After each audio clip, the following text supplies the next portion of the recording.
So there has been some comments on the last videos asking me to review the Tablet 6, to give my opinion. Is it a good option for students? Should I wait and buy the next tablet? And what a better moment to answer all of those questions than right after the Tablet 7 and S7 Plus have been announced. What I'm going to be doing to answer your concerns is to test some apps from different categories, like gaming, video editing, opening big PDFs and other stuff. Plus, we're also going to be doing a battery test. Right now, it's at 100% and let's see what the percentage is at the end of the video. Sounds good? Don't forget to leave a like if you enjoyed the content. And now, let's get into the video. The Tablet 6 was released last year with a Super AMOLED 10.5 inches display with a resolution of 1600 by 2560 pixels with a 16 by 10 aspect ratio. Now, I don't want to bore you with all the specs of the tablet, I'm sure you've heard them plenty of times by now, so let me give you my perspective about it. It's a really colorful display, which is something you'd expect from Samsung. It's also a Super AMOLED, so you get true blacks, and colors are accurate and really vivid. It is a really bright screen. I think I've never used it more than half its brightness unless I'm recording videos. Most of the times I'm using it at its 25% or less, which contributes to the battery lasting longer. Under average or below average usage, that means media consumption, some gaming, reading PDFs, while probably multitasking for taking notes, I get almost 2 days of battery. I can unplug it in the morning at 7 or 8 a.m. and the next night the battery would be at around 15 or 10%. On the other hand, if you're planning on giving it a hard usage, you'd have nothing to worry about because it can confidently last an entire day. I recently had to fix my laptop and I couldn't use it for a few days, so I solely used the Tablet 6. Let's go! I was browsing the web, attending some meetings, listening to music. Still, I was using it for media consumption, gaming and note-taking, and I had no troubles with the battery whatsoever. And now that I mentioned music, the Tablet 6 comes with 4 speakers, 2 on each side, and they are fascinating. They sound very good and very loud. That's another feature I think I've never used to its fullest, and that's because, at least for me, the volume is acceptable at like 30 or 40%. And talking about sound, there's no headphone jack. They don't come with an adapter either. It sucks, but apparently on the Tablet 7 they do include a pair of headphones with an adapter, so at least they fixed this issue in their newest model. Now, let me make an honorable mention to some of my favorite features of the Tablet 6. First, the most important one, being able to quickly create a note when the screen is off. I've used this innumerable times and I consider it is a really handy feature. Also, with the Samsung Notes app and with the same gesture, which is holding the button of the S Pen down and double tapping the screen, you can create a quick note over any app. So imagine you're reading something that you find interesting and would like to make a note about it. You can just use this gesture, plus you can also configure the transparency of the new window so that it doesn't interfere with what you're reading. When it comes to multitasking, you can swipe from one of the sides of the tablet and you can either tap the app you want to use to open it on a split screen view, or you can tap and hold the app to choose the side where you want it to be or to open it as a pop-up window. One feature that I recommend to anyone that has the Tablet 6 is to configure the hold down pen button to open ScreenWrite, because that makes it a lot easier to take a screenshot. Also, talking about the S Pen, when it comes to palm rejection, if you haven't used this device and you're wondering about it, I've seen a lot of those questions in the comments. The way it works is that when the pen gets close enough to the screen, it blocks any other input that's not coming from the S Pen. And you can know when it's close enough because it creates a small pointer on the screen. Finally, one of the things I was really hyped about was this software update for Android 10 with One UI 2.0. I completely love it, and I think the feature I like the most are the improved full screen gestures. So you can go back by swiping from either the left or the right side of the screen. You can return to your home page by swiping from the bottom of the screen, and if you hold it, you can access your recent apps. Also, animations are smoother and the overall experience is so much better in my opinion. I also want to point out one of the things that I didn't know when I got the Tablet 6. Even though I watch a lot of unboxing and review videos, this was actually the first tablet that I've personally owned, so when I got it, I was impressed by the keyboard. I didn't know that the tablet version had a Control key, which you can use to do Control C for copying or Control C for undo. It also has arrows and both a delete and a backspace key so that you're able to erase the characters from either side. Right now, you're seeing one of my current favorite apps. It's called Super Display, and basically it's an app that can either mirror the screen of your laptop or can be used as a second screen. It is actually the first mirroring app on Android that supports pressure-sensitive styluses. What does that mean? That you can be using your Tablet 6 or really any other Android device as your interactive pen display and still being able to use pressure sensitivity if your device is capable of it. I actually used this app to make the previous video's thumbnail.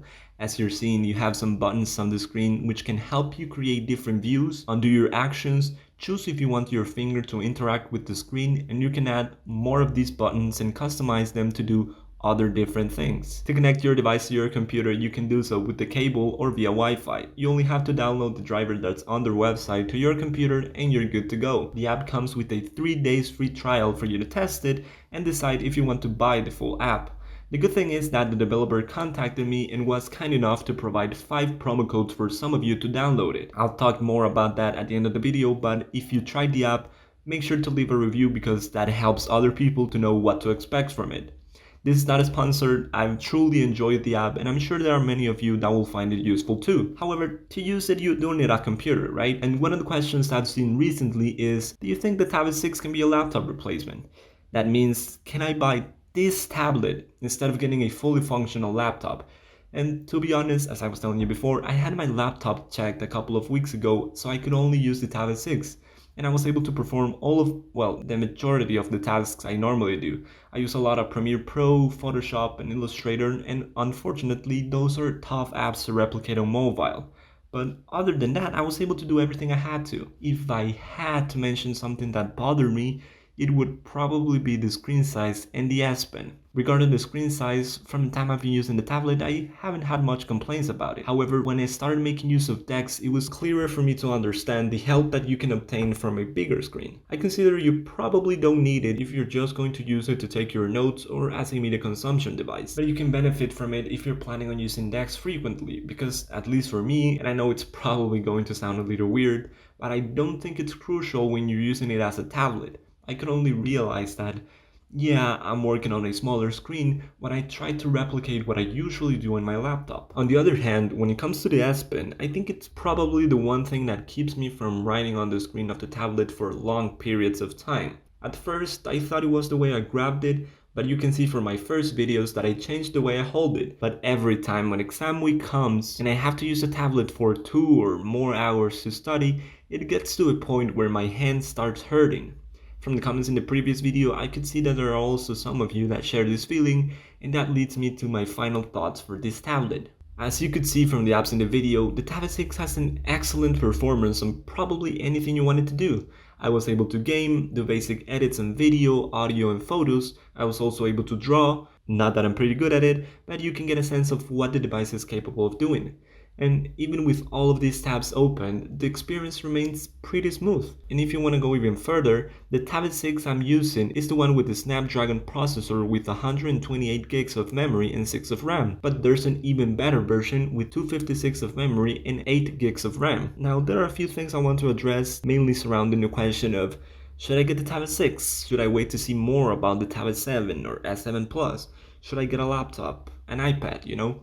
So when it comes to these questions, there are always a ton of opinions, and the answers cannot be settled to a specific one, right? At least for me, I wouldn't buy this or the Tablet 7 or an iPad Pro over a laptop, but that's because of the things I was mentioning before.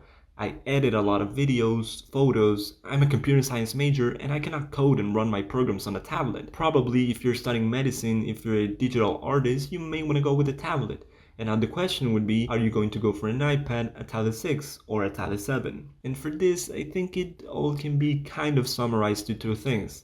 Apps and future updates for the device. Because, well, Samsung is known for having a 2-year period in which they release updates for their devices. So that means that if they follow the same line, the Tablet 6 will probably stop getting big updates the next year. On the other hand, many people, including me, consider that the apps on the Tablet 6, well, Android in general, are non-comparable to the ones offered by Apple's App Store. The clearest example for this is OneNote, and you can see from the views of my videos reviewing these note-taking apps that people want a good software which they can use to take their notes, again, me included.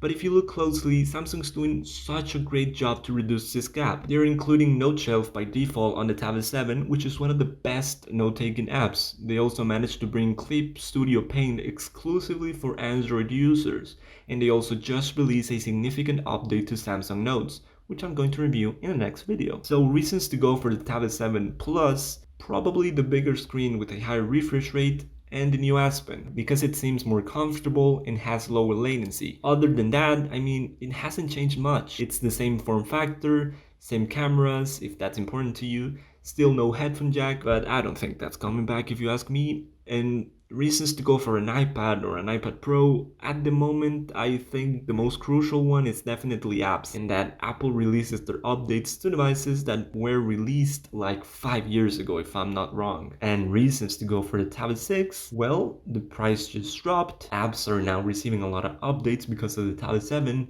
and it's a great, capable, and powerful device. I mean, you saw it, you can set it to do anything you want it to. And I consider that with the things that Samsung's doing, you can only expect better things for the future.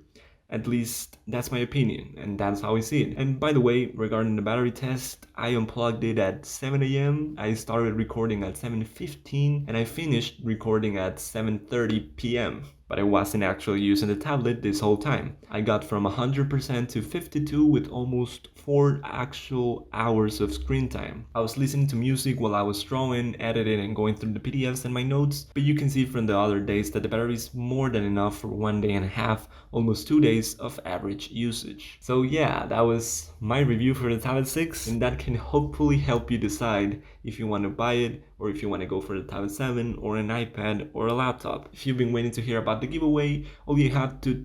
oh wait, do you see that? Yeah, that's one of the codes.